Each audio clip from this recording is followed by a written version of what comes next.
안녕하십니까. 지식산업센터 전문기업 지산엔 박희성 대표입니다.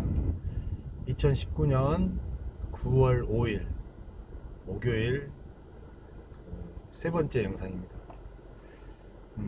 가다가 무슨 생각이 들었냐면요, 이제 대한민국에서는 아파트가 가장 부동산 투자에서 이렇게 핫한 종목이잖아요.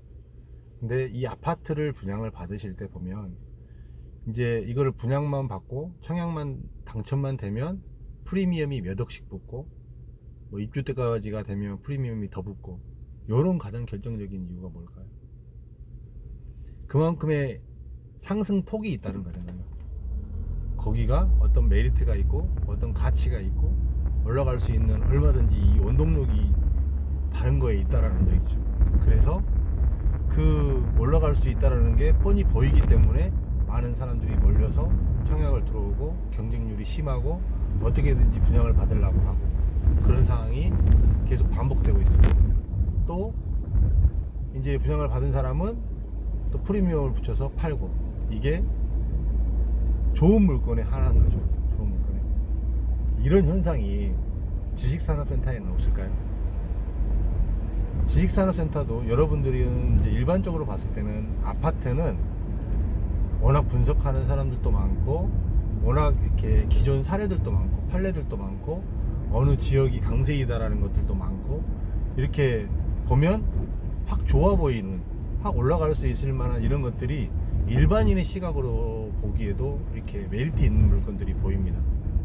근데 이 지식산업센터는 그 정도까지는 아닌 것 같아요. 그 정도까지는. 그 정도까지가 아니기 때문에 이렇게 정확한 물건을 정확하게 적시에 이렇게 투자를 하지 못하고, 굉장히 생각해 보면 어마어마하게 큰 부를 가져다 주고, 아까 말씀드렸듯이 프리미엄이 뭐 몇백만 원씩 붙고, 한 칸을 분양받았을 때 몇 억씩 올라가고, 이런 물건이 있었음에도 불구하고 과거의 사례입니다.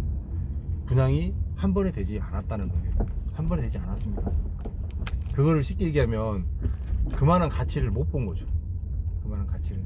근데 그만한 가치, 그렇게 이 정도의 지금 이제 가치에 들어가는 지식산업센터가 사실은 그렇게 많지는 않습니다. 지식산업센터는 그렇게 한 번에 확 올라갈 수 있고 이런 모멘텀이 있는 그런 지식산업센터가 정말 드물게 나오는 것 같아요. 드물게.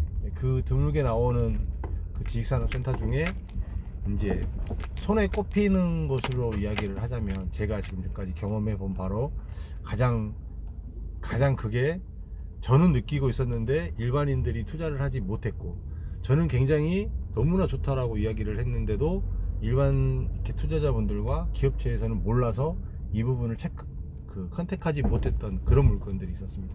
그 물건이 어디냐면, 제가 꼽는 물건 중에 최고의 꼽은 물건은 당산동 SKV1 건물 굉장히 컸습니다. 그 다음에 SK라는 브랜드 파워가 있었고, 당산역이 트리플 역세권이잖아요.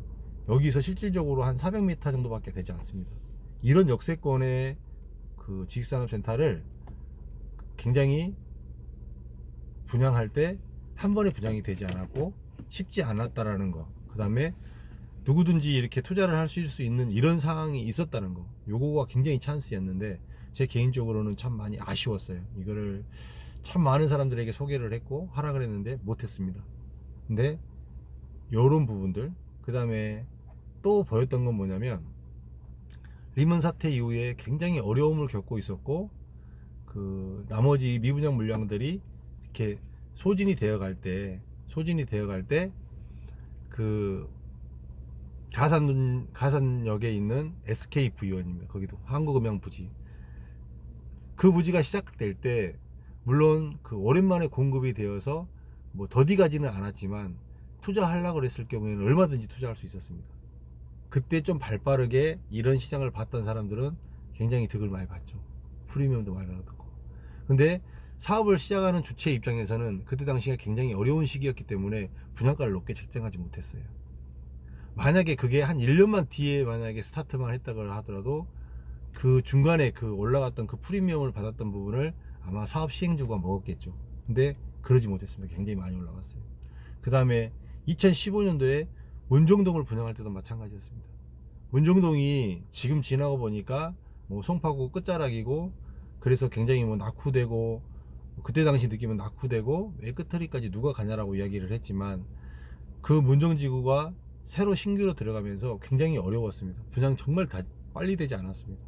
정말 많은 사람이 투자할 수 있었고 이야기를 했고 또 투자하라고 제가 많이 권유를 했습니다. 그때 제가 이 세 케이스에서 투자하라고 권유해서 투자했던 분들은 지금 만나면 다 밥을 삽니다. 이게 공통점입니다. 앞으로는 또 이런 물건이 혹시나 나올까? 이런 물건이 또 있을까 싶을 정도로 그렇게 특급 물건들이었습니다. 근데 이제 이게 이제 흐름을 봤을 때요. 흐름을 봤을 때 그 분양이 완전히 활성화가 되고 다른데 여기저기서 지금처럼 분양 물건이 되게 많고 여기저기서 다 분양하고 있을 때, 그럴 때는 이런 물건이 나오지 않습니다. 그럴 때는. 근데 이게 경기가 많이 위축이 되고 다운이 되고 그 물건들이 다 소진이 되고 새로 시작할 때, 처음 들어갈 때, 좀 처음 들어갈 때 인식이 많지 않을 때, 그때 이런 물건들이 많이 나오는 것 같아요. 그때 그런 물건이 제가 봤을 때는 앞으로도 또 나오겠죠.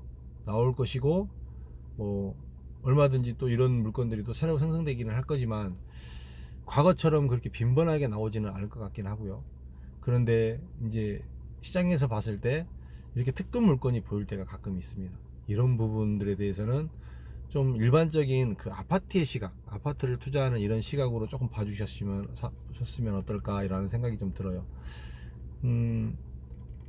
누구나 보지 못하지만 이제는 지식산업센터가 많이 보편화되었기 때문에 누구나 볼 수 있는 그런 상황이 될 수도 있을 거라는 생각이 좀 듭니다. 이 부분이 갑자기 생각이 나서 제가 영상을 하나를 더 찍었고요. 그런 물건이 이제 언제쯤에 나올지는 저도 사실은 모르겠는데, 조금 더 이 물건이 소진이 되고 여기가 조금 더 마무리가 된 이후에 이제 그런 부지들이 또 움직이고 또 나오지 않을까라는 생각이 좀 들고요.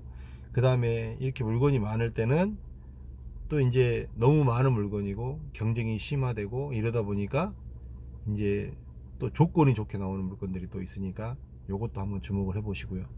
아무튼 뭐 누군가에게 위기가 누군가에게는 분명한 기회가 되는 것 같긴 합니다. 그게 세상의 이치이고 논리입니다. IMF 때 저는 1995년부터 사회생활을 시작해서 IMF를 겪었고요. 리먼 사태를 겪은 제 세대들은 아마 겪기 쉽지 않았습니다. 제 세대, 제가 92학번인데요. 우리 또래 친구들이 군대 갔다 와서 사회생활을 시작할 때가 보통 기본적으로 98년, 99년 요때 당시에 사회생활을 시작을 했습니다. 근데 저는 이제 대학을 가지 않고 95년부터 바로 사회생활을 시작해서 IMF를 겪었고 리먼 사태를 겪어본 세대로서 분명히 어떤 격동기에 변화가 있을 때 분명히 기회가 왔다라는 것입니다. 기회가 왔습니다. 그거를 이 나이 40대 이 핵심의 나이가 되어 보니까 정확히 보이는 것 같아요. 그런 기회가 이제 뭐 아파트는 모르겠어요. 저는 아파트는 전문가가 아니라서요. 근데 저는 이 지식산업센터를 14년 동안 해왔잖아요. 근데 이 14년 동안 해온 사람의 입장에서 이 지식산업센터에서도 그런 기회가 지금 오고 있습니다. 그래서 좀 예의주시하고 있으니까요. 여러분 제 영상을 좀 잘 들어주시고 제가 그런 거에 대해서 이야기를 해드릴 테니까 좀 그렇게 투자 성향이 있으신 분들은 좀 귀를 세우시고 들어주시면 아마 많이 도움이 되실 겁니다. 오늘 영상 여기서 마치도록 하겠습니다. 감사합니다.